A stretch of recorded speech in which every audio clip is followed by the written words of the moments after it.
son los que lloran. De hecho, Jesús también dijo en Lucas 6:25, ay de vosotros que reís ahora, porque vuestra risa se convertirá en lloro. Ahora eso es diferente.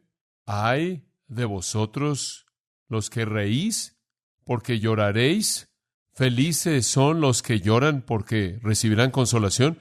Simplemente lo opuesto de la filosofía del mundo. Un nuevo enfoque a la vida. Y eso es exactamente lo que Jesús está haciendo, ¿no es cierto? En el Sermón del Monte, Él está ofreciendo un nuevo enfoque a la vida. Él condena la risa y felicidad aparentes del mundo.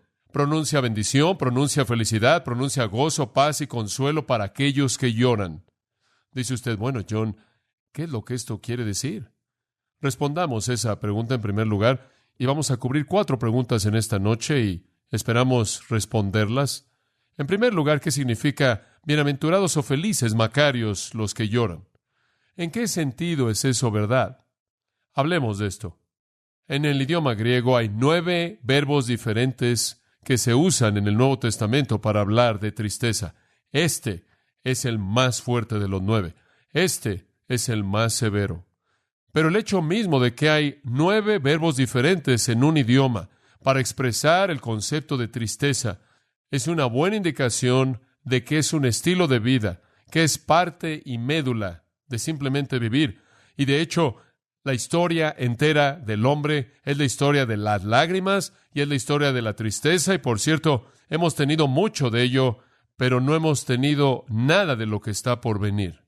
En el capítulo 24 de Mateo, en el versículo 4, Jesús respondió y les dijo, mirad que nadie os engañe, porque muchos vendrán en mi nombre diciendo, yo soy el Cristo, y a muchos se engañarán, y oiréis de guerras y rumores de guerras.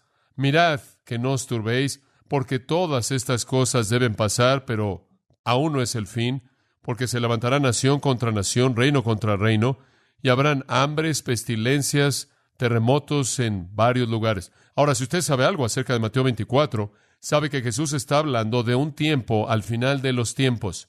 Y Él lo sigue en el siguiente versículo diciendo, todo esto solo son principios de dolores. Todavía no han visto nada. La historia del hombre es la historia de la tristeza. Es la historia de las lágrimas. Es una historia de dolor y tristeza. Y el hombre solo ha visto el comienzo. Ahora, ¿de qué tipo de lloro está hablando Jesús? ¿Qué quiere decir cuando Él dice bienaventurados los que lloran? ¿Qué tipo de bienaventuranza está disponible para qué tipo de lloro? Bueno, la Biblia habla de todo tipo de lloro, por cierto. Hay muchos tipos diferentes de lloro. Permítame compartir algo de esto con usted. En primer lugar está lo que podría llamar tristeza general. Simplemente la tristeza de la vida, un tipo de tristeza apropiada, por así decirlo. Un tipo de tristeza que es aceptable, que es muy normal. El lloro en este sentido es parte de la vida humana. De hecho, es un regalo de Dios. ¿Sabía eso? ¿Sabe usted que la capacidad de llorar es un regalo de Dios? El dolor y la ansiedad que usted contiene sería veneno en su sistema emocional entero si no pudiera ser liberado en lágrimas, si no pudiera ser liberado en tristeza. Como puede ver, el llorar y la tristeza es como el liberar una válvula de presión que saca todo de su sistema para que no contamine su vida emocional. Es un regalo de Dios, libera el dolor, permite que se lleve a cabo un proceso de curación. Y cuando el dolor se mantiene adentro, y cuando el remordimiento se mantiene adentro, y cuando la tristeza y el lloro se mantienen adentro, envenenan las emociones. Es muy natural llorar, es muy natural hacer eso. Abraham lloró cuando su esposa murió. Él tuvo todo derecho de hacer eso. Así es como enfrentó su tristeza. Se manifestó en lloro y lágrimas. En el Salmo 42, 1 al 3, oímos al salmista llorando, y esto es lo que dice, como el ciervo, es un pequeño venado, como el ciervo brama por las corrientes de las aguas, así brama por ti el alma mía, oh Dios. Mi alma tiene sed de Dios, del Dios vivo. ¿Cuándo vendré y me presentaré delante de Dios? Mis lágrimas han sido mi alimento día y noche, mientras que me dicen continuamente, ¿dónde está su Dios? En otras palabras, la tristeza por la ausencia de Dios fue liberada en el corazón del salmista mediante las lágrimas que corrieron por sus mejillas. Y como puede ver, estaba sufriendo de soledad, y la soledad es una razón suficiente para llorar. Es una razón suficiente para tener algunas lágrimas, inclusive para un hijo de Dios, quien en algún punto en su vida pueda sentirse alejado de Dios y solo. Las lágrimas son una manera muy normal de enfrentar con dicha tristeza. En 2 de Timoteo 1, 3 y 4, Pablo le dijo a Timoteo, doy gracias a Dios, a quien sirvo desde mis ancestros con una conciencia limpia. de que sin cesar, Timoteo, me he acordado de ti en mis oraciones noche y día. Escucha esto, deseando grandemente verte, recordando tus lágrimas. Timoteo estaba llorando debido al desánimo terrible y la derrota. He derramado algunas lágrimas, a veces por soledad, a veces por desánimo y derrota. Eso es normal. En el 9º capítulo de Jeremías, el profeta que había sido llamado por Dios a predicarle a Israel acerca de un juicio venidero, vino y predicó con lágrimas. Esto es lo que dice en Jeremías 9:1. Simplemente escucha esto. Oh, que mi cabeza fueran aguas y mis ojos una fuente de lágrimas, para que pudiera llorar día y noche por la herida de la hija de mi pueblo. El salmista ya lloró porque estaba solo. Timoteo lloró porque estaba desanimado. Jeremías lloró porque vio el juicio de Dios a punto de caer en el pueblo que él amaba. Él estaba desanimado, desalentado, trágicamente desanimado, y él tenía tanto de ello adentro de él que él anhelaba que su cabeza entera fuera como un río para que saliera de él. En Hechos capítulo 20, el apóstol Pablo se reunió con los ancianos efesios y habló de sus lágrimas en el versículo 31. Por tanto, velad y acordaos que durante 3 años no he dejado de amonestar a cada uno día y noche con lágrimas. El salmista tuvo lágrimas de soledad. Timoteo tuvo lágrimas de desánimo. Jeremías tuvo lágrimas de decepción. Pablo tuvo lágrimas de preocupación, lágrimas de cuidado, lágrimas de ansiedad. En Marcos capítulo 9, un padre trajo a su hijo poseído por un demonio a Jesús, y las lágrimas corrían por las mejillas del padre conforme decía, si puedes creer, todas las cosas son posibles al que cree. Y el padre del hijo clamó y dijo con lágrimas, Señor, yo creo, ayuda a mi incredulidad. Dice usted, ¿qué tipo de lágrimas fueron esas? Fueron las lágrimas de amor ardiente por un hijo que quería ver a un hijo liberado de un demonio. Supongo que algo como el Salmo 126:5, los que siembran en lágrimas cosecharán en gozo.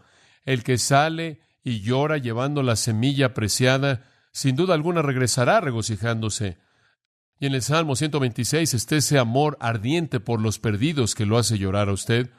En Lucas capítulo 7, versículo 37, una mujer vino a la casa del fariseo donde Jesús estaba reclinándose y descansando, y trajo un contenedor de perfume. ¿Usted se acuerda de la historia? Lucas registra que la mujer estuvo a sus pies llorando, y ella lloró y derramó sus lágrimas en los pies del Señor, y después lavó los pies del Señor con el propio cabello de ella. Y cuando el fariseo cuestionó, ¿por qué Jesús permitirías a una mujer tan pecaminosa como esta que te hiciera esto? Y Jesús le dio una pequeña lección de cómo la gente que ha sido perdonada está muy agradecida. ¿Qué tipo de lágrimas son esas? Son las lágrimas de devoción, son las lágrimas de adoración, fueron lágrimas de gratitud profunda. Algunas veces la gente llora cuando está agradecida, algunas veces llora por amor ardiente, algunas veces lloran por preocupación, algunas veces lloran por decepción, algunas veces lloran por desánimo, algunas veces por soledad y algunas veces simplemente por amor. El amor hace que la gente llore. Nuestro Señor lloró en la tumba de Lázaro porque Él lo amaba y tuvo compasión. Él lloró por la ciudad de Jerusalén porque los amaba y tuvo compasión. María Magdalena lloró porque Jesús estaba muerto. Y esas eran las lágrimas de tristeza de la muerte. Y eso es muy normal. Y esa es una manera dada por Dios para liberar ese dolor terrible que está en su corazón. No hay nada de malo con eso.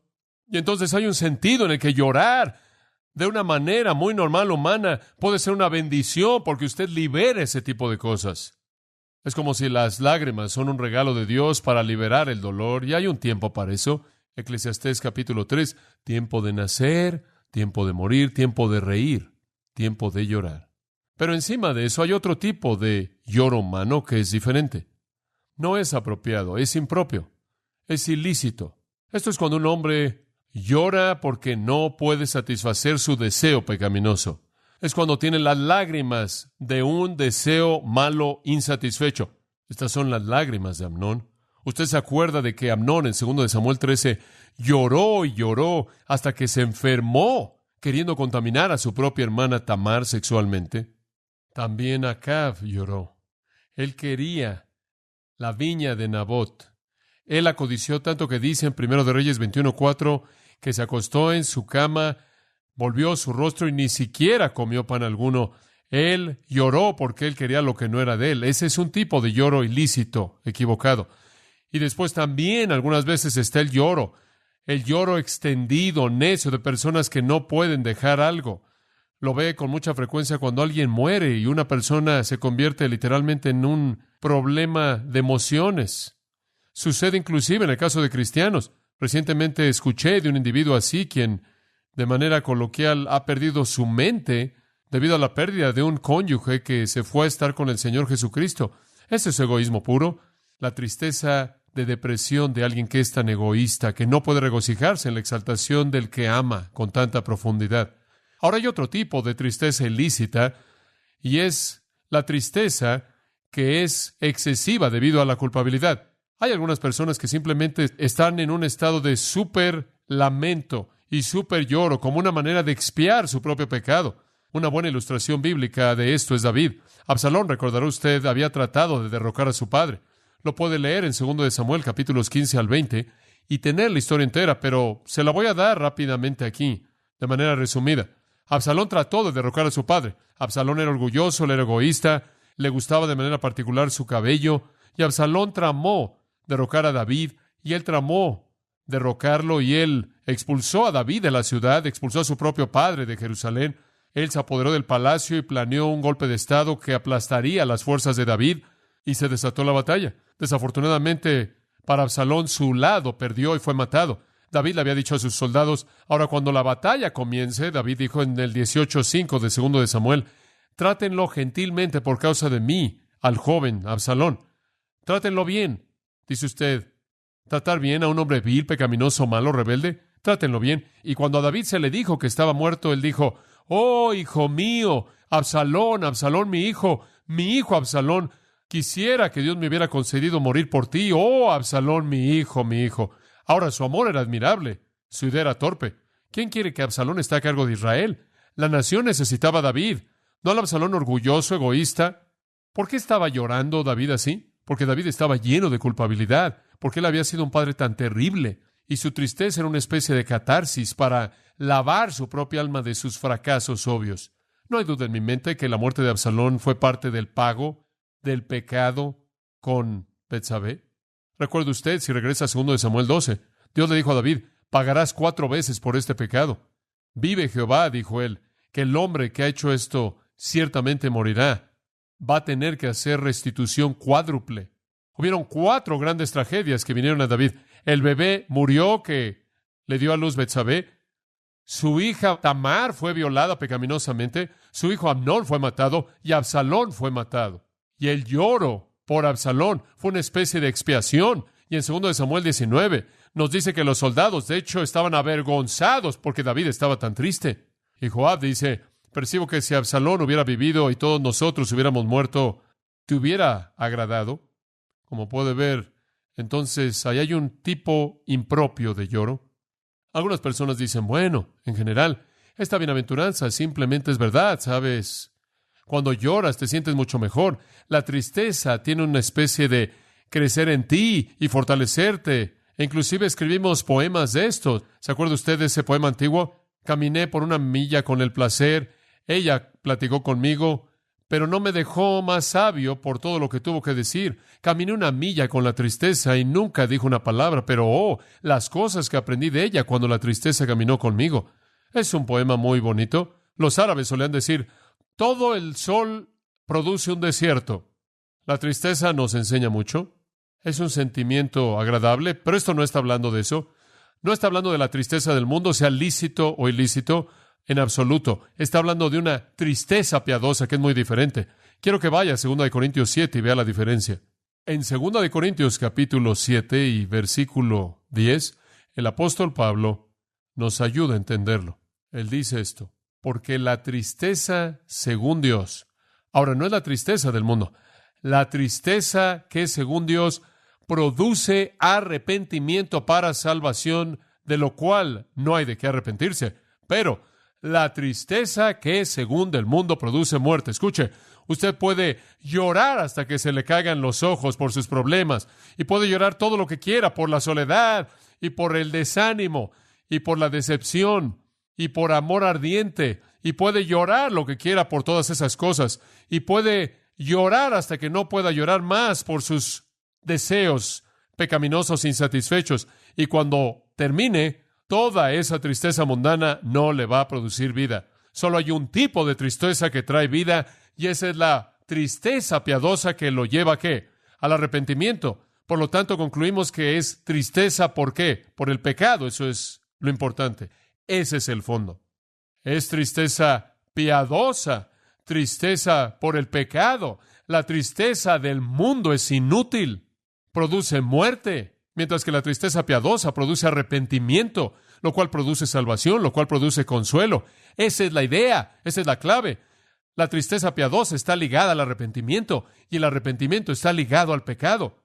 El punto, amados, regrese ahí, Mateo 5:4. El punto aquí es no estar triste porque usted está solo, no estar triste porque está desanimado o decepcionado, no porque tiene un amor ardiente o porque alguien murió, no es estar triste porque no tiene lo que quiere, no es estar triste porque se siente tan culpable, es estar triste porque usted es un pecador. Ese es el punto. Usted no está llorando aquí por las circunstancias humanas, está llorando por el pecado. ¿Se acuerda del versículo 3? En donde comenzaron las bienaventuranzas, bienaventurados los pobres en espíritu, porque de ellos es el reino de los cielos. ¿Qué significa ser pobre en espíritu? Le dije, es un sentido de estar en bancarrota espiritual. Es lo que dice en mi carne, no mora ¿qué? El bien, eso es lo que es. Y esa es la parte intelectual. El versículo 4 es la parte emocional, porque su mente está convencida de que usted está en bancarrota espiritual y su emoción se apodera de usted y usted llora por ese estado de bancarrota espiritual. Así es la gente del reino. Pobre en espíritu es un reconocimiento de que no tenemos nada, de que no somos nada y que no podemos hacer nada. Y esto resulta en ser un mendigo que se acobarda y se encoge, que no tiene recurso ni capacidad de ayudarse a sí mismo. Y lo que él está diciendo, nuestro Señor está diciendo en el versículo 13 es, feliz es el hombre quien está privado de manera absoluta espiritualmente, quien no es nada más que un mendigo, quien tiene que rogar misericordia y gracia, porque ese tipo de hombre es el que entra al reino de Dios, el reino de los cielos. Entonces, ¿qué estamos diciendo? Escuche, la entrada a su reino comienza con un sentimiento abrumador de inutilidad, de pobreza espiritual, comienza con un sentido de la bancarrota del alma. Ahí comienza. Mientras que usted vive en esta tierra, usted nunca entrará al reino de Dios, a menos de que tenga un sentido de bancarrota espiritual. Y si usted es un hijo del reino, usted nunca perderá ese sentido. Pero en su carne continuamente no mora nada bueno. Mientras que vivamos, tenemos el mismo sentido de pobreza espiritual.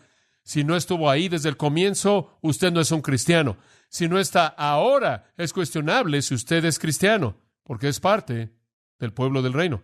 George MacDonald se refiere a este principio en su exposición del Sermón del Monte. Él dice esto: los pobres, los mendigos en espíritu, los hombres humildes de corazón, los no ambiciosos, los abnegados, los que nunca menosprecian a los hombres y nunca buscan sus alabanzas, los bajos que no buscan admirar nada en sí mismos, por lo tanto no pueden buscar el ser admirados de otros, los hombres que se entregan a sí mismos, estos son los hombres libres del reino. Estos son los ciudadanos de la Nueva Jerusalén, los hombres que están conscientes de su propia pobreza esencial, no los hombres que son pobres en amigos, o pobres en influencia, o pobres en requisitos, o pobres en dinero, sino aquellos que son pobres en espíritu, que se sienten a sí mismos criaturas pobres, que no conocen nada que los pueda agradar en sí mismos, y no desean nada para hacerlos pensar bien de sí mismos, que saben que necesitan mucho para que su vida valga la pena vivir, para que la existencia sea algo bueno, para que los haga aptos para vivir. Estos humildes son los pobres, a quienes el Señor llama bienaventurados. MacDonald dice, cuando un hombre dice, soy bajo e indigno, entonces la puerta del reino comienza a abrirse ante él. Dicha pobreza en espíritu, amados, en el versículo 3 llevará al lloro en el versículo 4. El verdadero lloro por el pecado. Solo el mendigo puede decir, ay de mí, que soy muerto. Solo el mendigo puede decir, apártate de mí porque soy pecador, oh Señor. Observe a David, después de su terrible pecado con Betsabé, después de que él se aseguró de que Urías, su marido, fuera asesinado, él no solo vio lo pobre que era, él no solo vio que era un hombre totalmente sin esperanza, que en su pecado su madre lo concibió en el Salmo 51, sino que lloró con tanta profundidad que llevó su alma a las peores profundidades de un estado miserable. Observe a Job. Job tenía todo. ¿Sabe qué tan rico era Job? Job era tan rico que en el 29:6 dice que él lavaba la entrada a su puerta con mantequilla. Eso es rico. También hace que su puerta sea bastante resbalosa. Job tenía todo. Pero el hombre realmente nunca fue hecho un hombre hasta que llega hasta el capítulo 42, después de que Dios lo llevó al piso, hasta que él reconoció que no era nada. Y él dice, de oídas te había oído, pero ahora mis ojos te ven. Y su respuesta, me aborrezco y me arrepiento en polvo y cenizas. Cualquier persona que tiene un verdadero retrato de quién es en relación con Dios tiene esa misma reacción. Esa es la única manera de entrar al reino. Tiene que arrastrarse. La palabra lloran aquí en este versículo es la más fuerte de todas las palabras griegas. Se reserva para llorar por los muertos, el lamento apasionado por el amado profundamente y perdido. En la Septuaginta es usada de la tristeza de Jacob cuando él creyó que José, su hijo, estaba muerto. Génesis 37 es usada en los evangelios en Marcos, por ejemplo en el 16:10. Y ella fue, y esto claro, después de la muerte de Cristo, y le dijo a aquellos que habían estado con él conforme lloraban y se lamentaban. Es la misma palabra. Es la palabra más fuerte que usted usa cuando alguien está llorando por la muerte de alguien que era grandemente amado. La encuentra en Apocalipsis 18, conforme el sistema maligno llora por la muerte de su comercio, en la destrucción de la Gran Babilonia en el tiempo de la tribulación.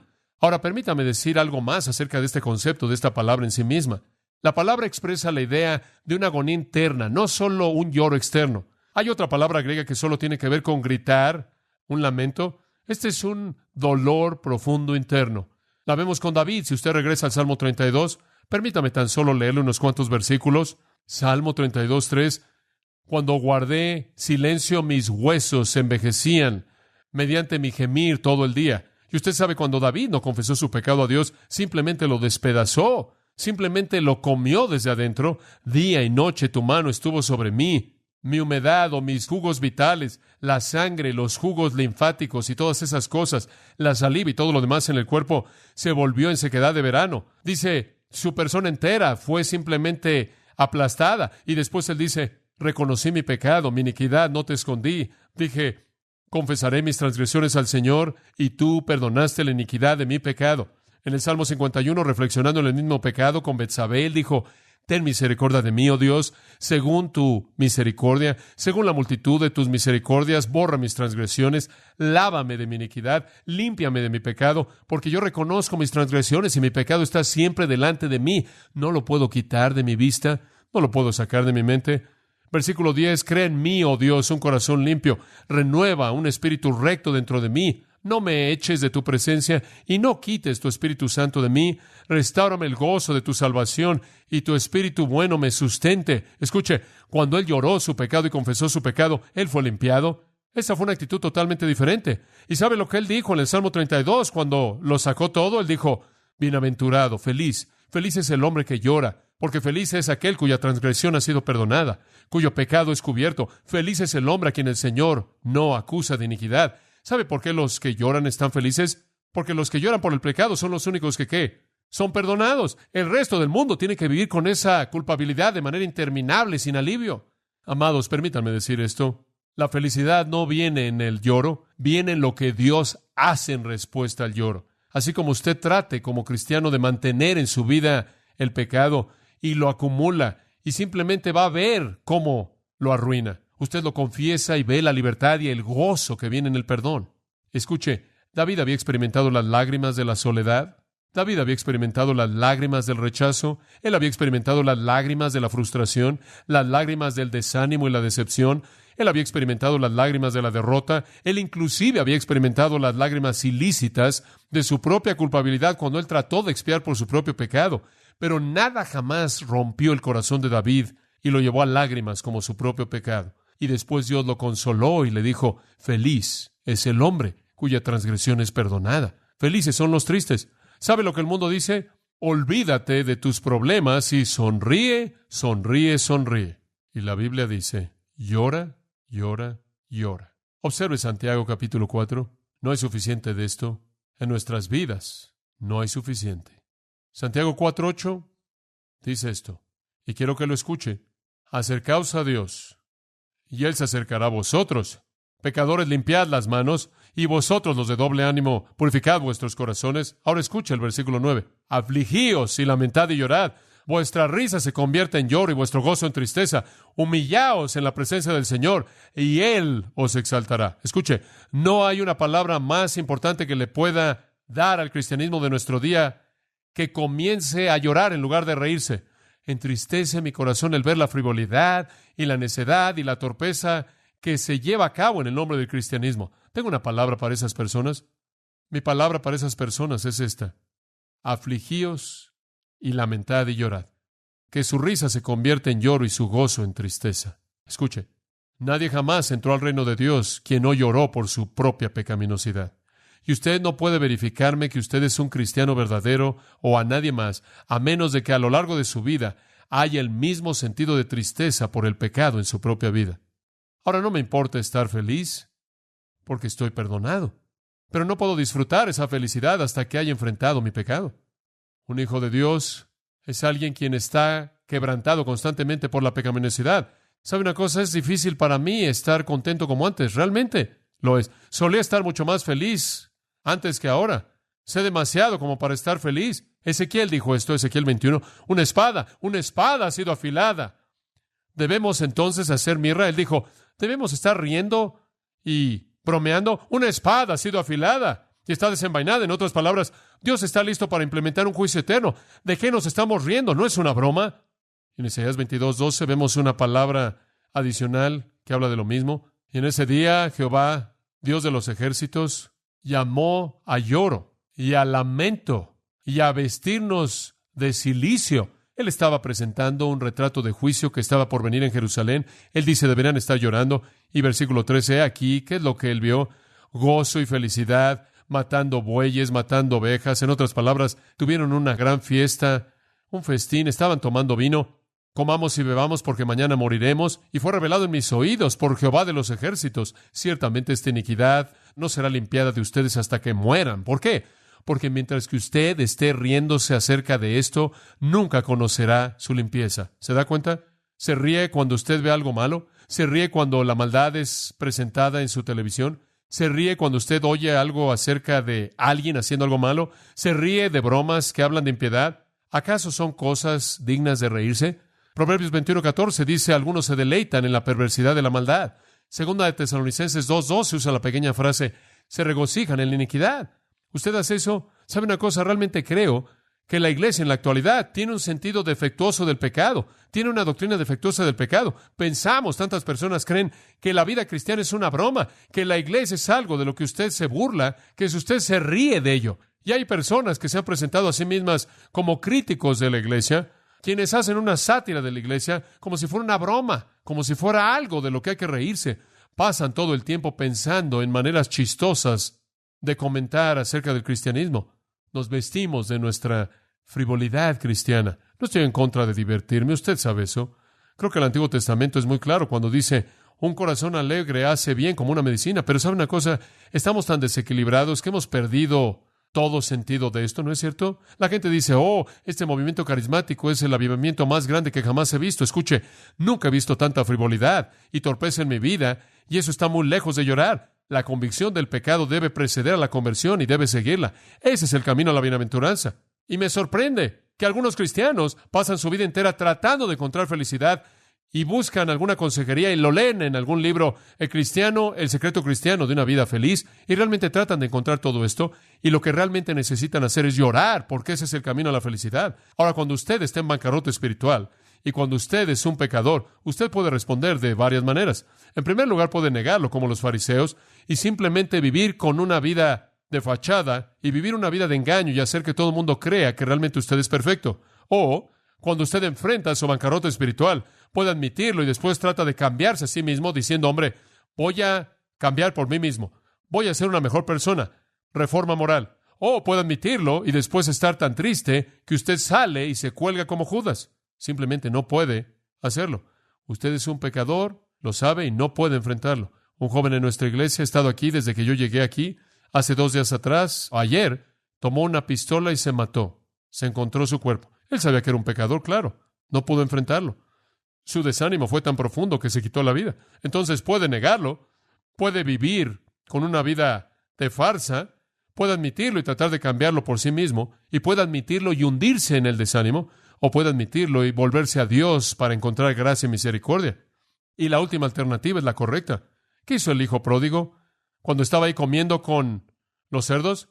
Negó sus circunstancias. Yo estoy bien, esto realmente no está mal, voy a salir adelante. O lo admitió y dijo, bueno, voy a trabajar duro y apoderarme de la granja. Voy a mostrarles que puedo trabajar.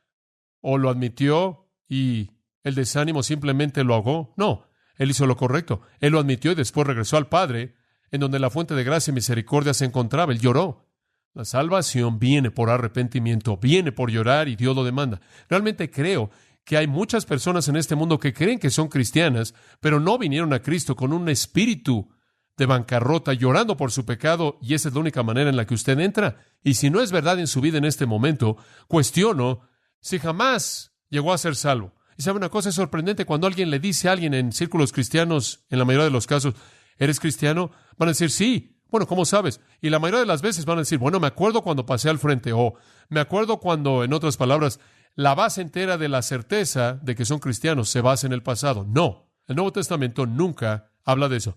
El Nuevo Testamento nunca habla de una decisión. El Nuevo Testamento nunca habla de caminar por un pasillo. Nunca habla de firmar una tarjeta. Nunca habla de que un consejero le diga, usted es cristiano. De lo único que habla es, usted es cristiano si hay una evidencia actual. Ese es el punto siempre.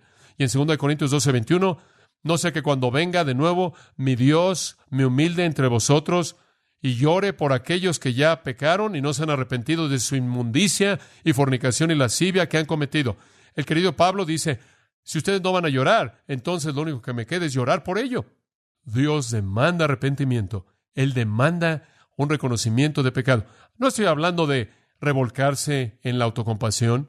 Estoy hablando de arrepentimiento genuino, y si usted no conoce la diferencia, usted tiene un problema. Por cierto, en 2 Corintios 2:7 dice que no debemos dejar que alguien se ahogue en la tristeza. Hay demasiado de esto. Y también tiende algunas veces a llevar un sentido de superioridad espiritual. Yo soy más santo que tú. ¿Sabe una cosa? Como la niña pequeña que vio a la persona con la cara triste y dijo, debe ser un cristiano muy espiritual. La felicidad viene en el lloro verdadero. Un espíritu contrito y humillado no despreciarás, oh Dios. Salmo 51. Y quiero avanzar. Yo creo esto, que hemos llorado en pobreza espiritual por nuestro pecado cuando venimos al reino y continuamos haciéndolo toda nuestra vida. Romanos capítulo 7. E hice alusión a esto esta mañana y quiero que lo vea. Romanos 7. La gente cree que esto fue lo que le pasó a Pablo una vez en su vida, y una vez que llegó a Romanos 8 nunca tuvo un problema ya con esto. Esto no es verdad. Romanos 7:15 él dice, porque lo que quiero hacer no lo hago, sino lo que aborrezco esto hago. Y él dice en el versículo 17, es el pecado que mora en mí, y él procede a hablar de esto. En mi carne no mora el bien, porque el desearlo está conmigo. Versículo 18, el cómo hacerlo, y eso es bueno y no lo hallo. Y él procede al versículo 20, el pecado mora en mí, dice, y hay una ley que cuando quiero hacer el bien, pero la maldad está presente. Según el hombre interior me deleito en la ley de Dios, pero veo otra ley en mis miembros que se rebelan contra la ley de mi mente, que me lleve en cautiverio a la ley del pecado, el cual está en mis miembros. En otras palabras, la justicia y el pecado están luchando. Oh, miserable de mí, ¿quién me librará de este cuerpo de muerte? En otras palabras, este es un estilo de vida para él. Esta no es una situación de una vez en la vida que él superó. Bueno, dice en el versículo 25, doy gracias a Dios mediante Jesucristo nuestro Señor. Y la gente dice, ahí está la victoria, pero no leen el resto del versículo. Entonces, con la mente, yo sirvo a la ley de Dios, pero con la carne, la ley del pecado. Solo porque él sabía dónde estaba la victoria, no es que acabó con ello de una vez por todas. Él peleó cada día de su vida hasta que se encontró con Jesús cara a cara. Es un estilo de vida el enfrentar el pecado. Nunca cambia. Escuche, observe el 8:23. Él dice, y no solo ellos, no solo la creación gime, sino nosotros mismos, los que tenemos las primicias del Espíritu, gemimos, esperando la adopción, que es la redención de nuestro cuerpo. Escuche, no es solo que la creación está gimiendo. Estoy cansado de esta lucha yo mismo. Estoy cansado de este pecado. Quiero alivio. No es sorprendente que él dijo, mucho mejor partir y estar con Cristo. No es sorprendente que él dijo en 2 Corintios 5, porque nosotros gemimos deseando ser revestidos con nuestra casa, la cual es del cielo. Escuchen, amados, ustedes son salvos al estar en bancarrota espiritual en su espíritu y llorar por su pecado, y así es como debe ser el resto de su vida. Debe estar realmente molesto por su pecado. ¿Sabe una cosa? Juan, en 1 de Juan, da las evidencias de un cristiano, y una de ellas es esta. Si estamos confesando nuestros pecados, Él es fiel y justo para perdonar nuestros pecados. Y lo que eso realmente significa en el contexto es esto. Si somos los que continuamente estamos confesando nuestros pecados, damos evidencia de ser los que estamos siendo perdonados. En otras palabras, los perdonados, los súbditos del reino, los hijos del rey, los hijos de Dios, se caracterizan por una confesión constante de pecado. Me acuerdo que un hombre me dijo en una ocasión, hombre, he sido liberado, un alumno de la Universidad de UCLA, he sido liberado. Alguien acaba de reinterpretar 1 Juan 1:9 y ahora sé que no tengo que confesar mi pecado. Es maravilloso. Yo le dije, ¿cuándo descubriste eso? Oh, hace unos meses atrás. Maravilloso. Y yo le dije, quiero hacerte una pregunta. ¿Confiesas tu pecado? Él dijo, te acabo de decir que no tengo que hacerlo. Yo dije, ¿sabes que lo haces? ¿Confiesas tu pecado? Él dijo, sí, y eso es lo que me molesta. Yo dije, es algo bueno. Yo dije, lo que tú aprendiste es superada por tu propia nueva naturaleza. Es característico de cualquier creyente. Va a confesar su pecado. Por cierto, regresando a Mateo capítulo 5, el verbo aquí es un tiempo presente, penzoutes, una acción continua. Los que continuamente están llorando son los que continuamente están siendo confortados. Lutero en sus 95 tesis dijo que nuestra vida entera es un acto continuo de arrepentimiento y contrición. David clamó en el Salmo 38, porque mis iniquidades están sobre mi cabeza como una carga pesada, son demasiado pesadas para mí. Era un estilo de vida. Él simplemente enfrentó su pecado como una realidad a lo largo de su vida. ¿Quieres saber algo? En todo el Nuevo Testamento encontramos tanto acerca de Jesús, pero una cosa que nunca vemos a Jesús haciendo en todo el Nuevo Testamento es reírse. Él nunca se rió. Oh, no sé si él se rió o no, pero no está registrado. Es difícil para mí imaginar que él tenía mucho de qué reírse. Él tuvo hambre, él se enojó, tuvo sed, pero nunca dice que él se rió. Y eso es algo que es parte de la emoción humana, pero dice que lloró. Él fue un varón de dolores, experimentado en quebranto. Creo que hemos dejado eso. Creo que vivimos cautivados por el entretenimiento, buscando la emoción, locos por el placer, en un mundo lleno de bufones y necios y comediantes. Algunos de ellos inclusive están tratando de vender su mercancía en la iglesia.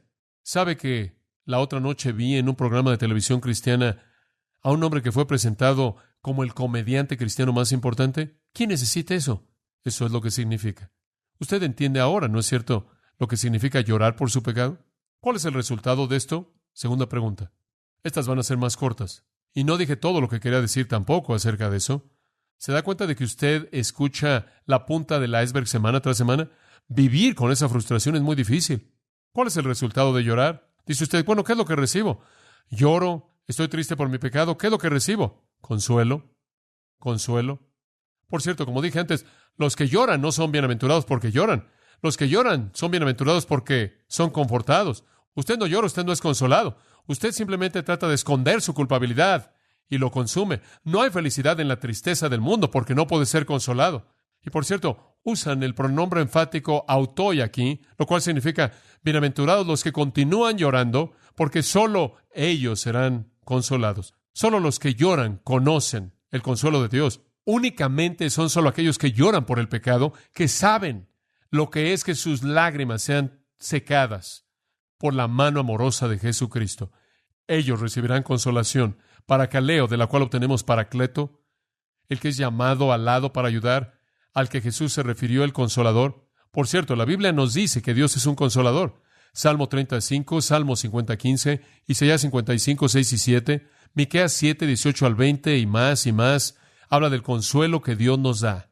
Él nos ayuda, Él nos socorre, Él oye nuestro clamor, Él satisface nuestra necesidad, Él está ahí rogando siempre, Él está amonestando y consolando y mostrando empatía y alentando y fortaleciendo y perdonando y restaurando, y eso añade al consuelo. Conforme nuestro lloro llega al trono de Dios, su consuelo sin paralelos desciende de Él por Cristo a nosotros. Dios es un Dios de toda consolación, dice la Biblia. ¿Y sabe usted quién fue el primer consolador? El primer consolador fue Jesús, porque Él dijo, cuando yo me vaya, yo enviaré a otro, ¿qué? Consolador. Él fue el primero. Dios, el Dios de todo consuelo, Cristo, el primer Paracleto, llamado a ayudar al lado, y el Espíritu Santo siguió con la obra. Dios es un Dios de consuelo. Cristo es un Cristo de consuelo. El Espíritu Santo es un Espíritu de consuelo. Y amados, yo no creo que esto es algo futuro en su totalidad. No creo que nada más está diciendo, bueno, adelante, señores, porque en el reino van a ser consolados. No creo que eso es lo que Él dijo. Cuando yo pienso en la conexión aquí, y usted puede hacer algo de estudio en el versículo en sí mismo, a detalle en el griego, la implicación aquí es que el consuelo va de la mano con el lloro. Conforme usted continúa llorando, usted continuará siendo consolado. Es el concepto de la hora. ¿O hay un aspecto final? Claro, está ese aspecto final cuando todos vayamos al reino eterno. En Apocalipsis 21:4 dice, y Dios quitará, ¿qué? Toda lágrima de sus ojos. No habrá más tristeza, no más lloro, ni habrá más dolor, porque las cosas pasadas han pasado. Pero eso es futuro. Pero hay un tiempo presente. El Espíritu es el Consolador. Cuando Cristo estuvo en la tierra, Él fue el Consolador. Por cierto, la palabra de Dios es un Consolador. ¿Sabía eso? La Biblia es un Consolador. Dice eso en Romanos 15:4. Porque las cosas que se escribieron antes para nuestra enseñanza se escribieron a fin de que por la paciencia, y escuche esta frase, a fin de que por la paciencia y la consolación de las Escrituras. ¿Por qué fue escrita? Para consolarnos. Porque nos habla del amor de Dios, y nos habla de su perdón, y nos habla de su ayuda, y nos habla de su aliento en su presencia y todas esas cosas. Entonces diríamos que está la obra subjetiva del Espíritu Santo que nos consuela, y las Escrituras nos consuelan. Y le voy a decir algo más, nos consolamos unos a otros, ¿no es cierto? Me encanta oír al apóstol Pablo cuando dice, fui consolado en la venida de tal y tal. Conforme enfrentamos nuestro pecado, Dios nos consuela por la obra interna del Espíritu, por la obra de la palabra, por el ministerio de otros creyentes. Y cuando somos consolados, entonces estamos felices. La felicidad le viene a personas tristes, no porque están tristes, sino porque su tristeza lleva al consuelo. Me encanta lo que Jesús dijo en Mateo 11:28. Venid a mí todos los que estáis trabajados y cargados, y yo os daré descanso. ¿Sabe una cosa? Usted no va a venir buscando descanso a menos de que usted tenga una carga, ¿verdad? A menos de que usted esté cargado, a menos de que sienta su pecado, a menos de que esté doblando su espalda y llevándolo al suelo. Y entonces llega usted y encuentra reposo. Él quita su carga pesada y le da su yugo, el cual es fácil de llevar, y su carga que es ligera. Escuche, llevar en mis hombros los estándares de Dios y los mandatos de Cristo es una carga fácil comparada con llevar la carga de mi pecaminosidad. Consuelo. Consuelo porque mientras que lloremos, mientras que confesemos nuestro pecado, amados, se reduce eso. Escucha ahora, conforme usted confiesa su pecado día tras día, delante del Señor, Él le da a usted consuelo, Él le da a usted consuelo, y en ese consuelo viene la felicidad, y entonces usted puede reír, y se puede sonreír, y entonces puede regocijarse. Dice usted, bueno, ahora sé lo que es llorar por el pecado. Conozco el resultado, seré consolado, y en el consuelo viene felicidad. Permítame hacerle una tercera pregunta. ¿Cómo puedo volverme alguien que llora? ¿Cómo puede usted volverse en alguien que llora? Ahora estas son nuestras últimas dos preguntas, y quiero que piense en ellas. ¿Cómo puede usted volverse alguien que llora? En primer lugar, elimine los estorbos. Elimine los estorbos. Dice usted, John, ¿qué quieres decir? Digo, la mayoría de nosotros tenemos estorbos para realmente reconocer el pecado. Dice usted, bueno, estas son las cosas que hacen que nuestro corazón se endurezca. Estas son las cosas que nos hacen insensibles. Estas son las cosas que nos hacen resistir al Espíritu. Un corazón de piedra simplemente no llora. Está ausente de gracia. La herramienta de Dios no puede romperlo. Simplemente atesora ira para el día de la ira. Deshágase de los estorbos. Tiene que deshacerse de la parte de piedra. Dice usted, bueno, ¿cuáles son esas cosas que hacen que el corazón se endurezca? Permítame darle una lista rápidamente. Aquí están los estorbos para el lloro. Estas son las cosas que hacen que el corazón se endurezca. Uno, el amor al pecado. Escuche, si usted ama su pecado, usted va a congelar su corazón para llevarlo a la impenitencia. Usted va a petrificar su corazón si ama el pecado. En segundo lugar, el desánimo. El desánimo. ¿Sabe lo que el desánimo dice? Dios no puede perdonar esto.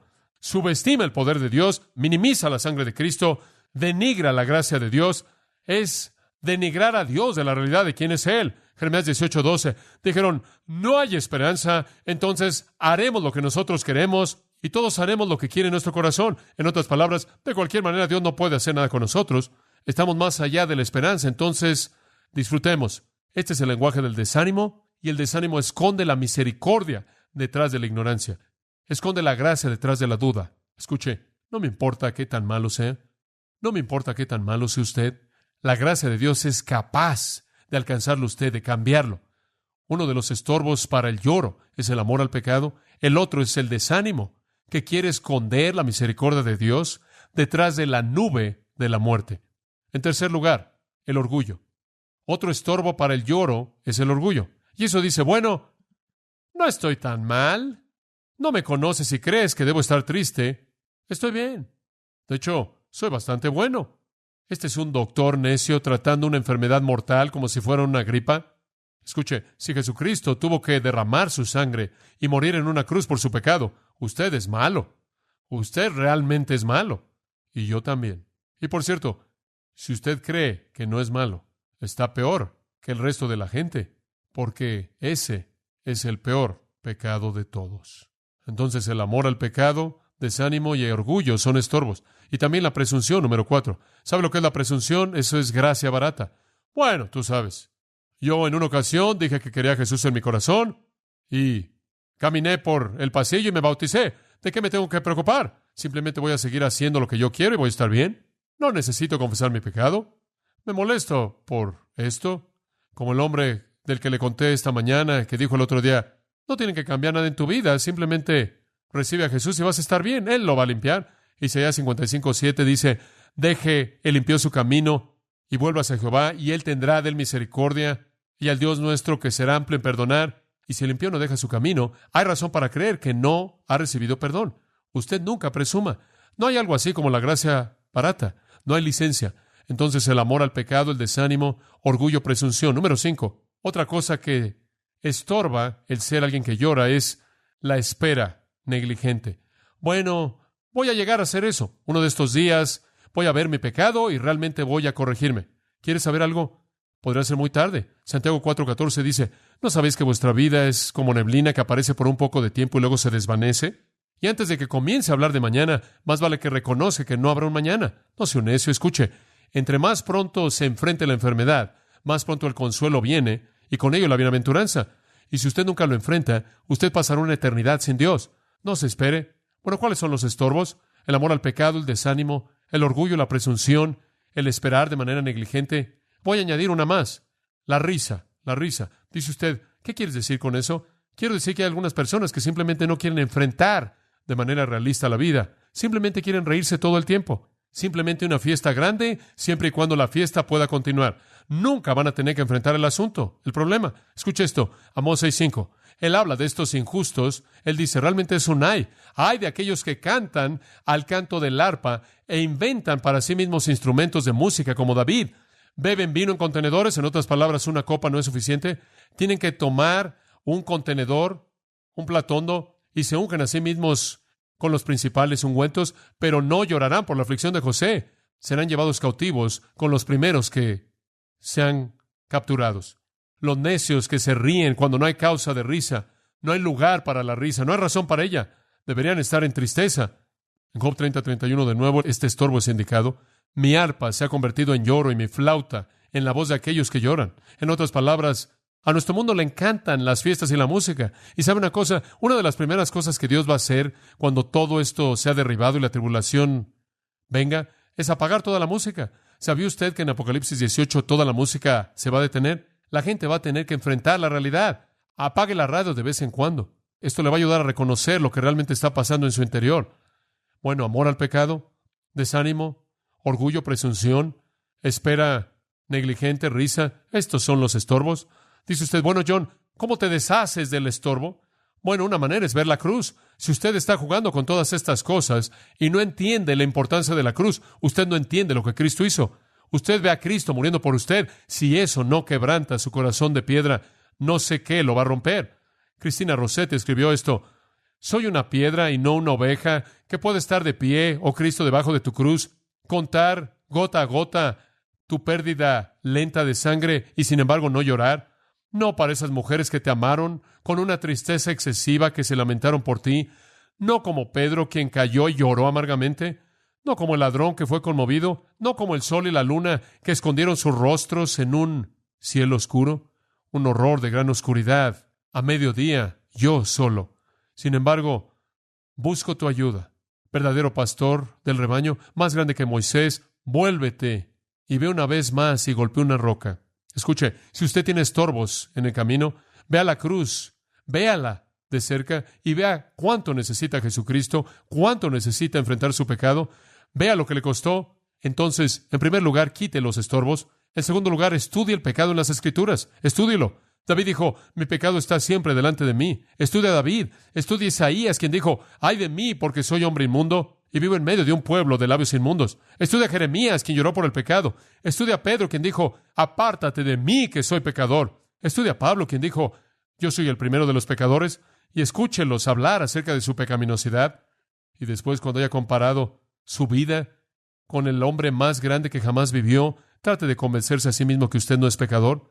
El pecado pisa las leyes de Dios. El pecado se burla de su amor, entristece a su espíritu, se burla de su bendición. El pecado nos afecta drásticamente, nos desnuda, nos hace impuros, nos roba de nuestra túnica y nuestra corona, echa a perder nuestra gloria, nos deja en harapos y ropa inmunda. Hechos a imagen de Dios, nos volvemos como bestias que perecen. Elimine el estorbo y estudie el pecado.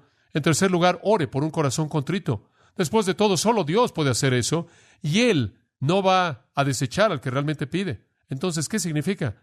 ¿Significa llorar por el pecado? ¿Cuáles son los resultados? Consuelo y felicidad. ¿Cómo puedo ser alguien que llora? Quite los estorbos, estudie las Escrituras y ore. En conclusión, ¿cómo puedo saber si soy alguien que llora? ¿Cómo puedo saber si estoy ahí? Muy simple. ¿Está listo? Pregúntese si usted es sensible al pecado. ¿Lo es? ¿Cómo reacciona al pecado? ¿Se ríe? ¿Lo deja pasar? ¿Se deleita en él? Algunos de ustedes lo están haciendo. Algunos de ustedes están viviendo en él. Todo tipo de pecado. Y nunca ha enfrentado su pecado. Quizás es el pecado en un área inmoral. Quizás es un pecado en su negocio. Quizás es deshonestidad. Quizás es no orar. Quizás es no pensar en pensamientos buenos. No ser amoroso. Quizás es, ¿quién sabe? ¿Cómo reacciona al pecado? ¿Llora por su pecado? Permítame profundizar. Creo que si usted realmente llora, usted no solo va a llorar por su pecado, sino que va a llorar por los pecados del mundo.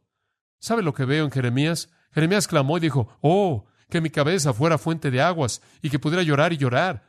Dice usted, Jeremías, ¿por qué quieres llorar? Quiero llorar por este pueblo. Este pueblo es un pueblo pecaminoso y están condenados. Estas personas van a ser juzgadas. ¿Se siente así por el pecado de otras personas? Jesús se sienta en la cima del monte y ve a Jerusalén y dice que lloró. Y él dijo, oh, Jerusalén, ¿cuántas veces quise reunirte? Como una gallina reúne a sus polluelos y no quisisteis. Él no estaba llorando por sí mismo, él estaba llorando por ellos. Usted ve a Ezequiel y debe ver a Ezequiel llorando en el capítulo 9. Todo el capítulo 9 y 10 y puede ver eso, pero en el 9:4 Jehová le dijo, ve por el medio de la ciudad, en medio de Jerusalén, y coloca una marca en las frentes de los hombres que suspiran y claman por todas las abominaciones que son hechas en medio de ella. Ve a encontrar a los que lloran. Ve a encontrar a la gente que llora por sus hermanos y hermanas. En el Salmo, ese gran Salmo 119, ese Salmo largo en el versículo 136, ríos de aguas corren de mis ojos porque no guardaron tu ley, dice el salmista. ¿Usted llora así? Su corazón está literalmente quebrantado cuando el corazón de Dios es quebrantado. Dice con David en el Salmo 69, el celo por tu casa me ha consumido y los vituperios de los que te vituperaban han caído sobre mí. Yo lloro cuando tú lloras. Lamentaciones 1:16, Jeremías dice, por estas cosas lloro. Mi ojo está lleno de agua. Cuando veo al pueblo de Dios volviéndose de él, digo, ¿realmente usted llora por su pecado y los pecados de los que le rodean a usted? Si usted llora, va a llorar así. Y no estoy hablando de desfigurar externamente su rostro, como los fariseos farsantes en Mateo 6, que arreglaban lo de afuera y no lloraban por dentro. No estoy hablando del lloro falso de Saúl, en 1 Samuel 15, quien dice, he pecado, y después le dice a Samuel, pero hónrame ante el pueblo para que no eche a perder mi reputación. No estoy hablando de eso. ¿Es usted sensible al pecado? Y la segunda manera en la que sé que usted llora es si usted tiene un sentido del perdón de Dios. ¿Conoce usted el gozo en su vida? ¿Conoce usted la paz real, la felicidad real, el consuelo real que viene a una vida perdonada, limpiada, purificada? Espero que usted llore. Our hearts fly made in the cosmic glow. Together we'll go. We're chasing in this endless space. Galaxies embracing our secret place.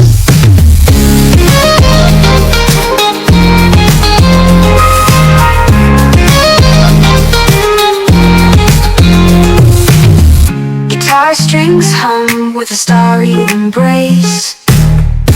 Melody so clear, guiding our pace. Under the moonlit sky, we let our hearts fly, made in the cosmic glow. Together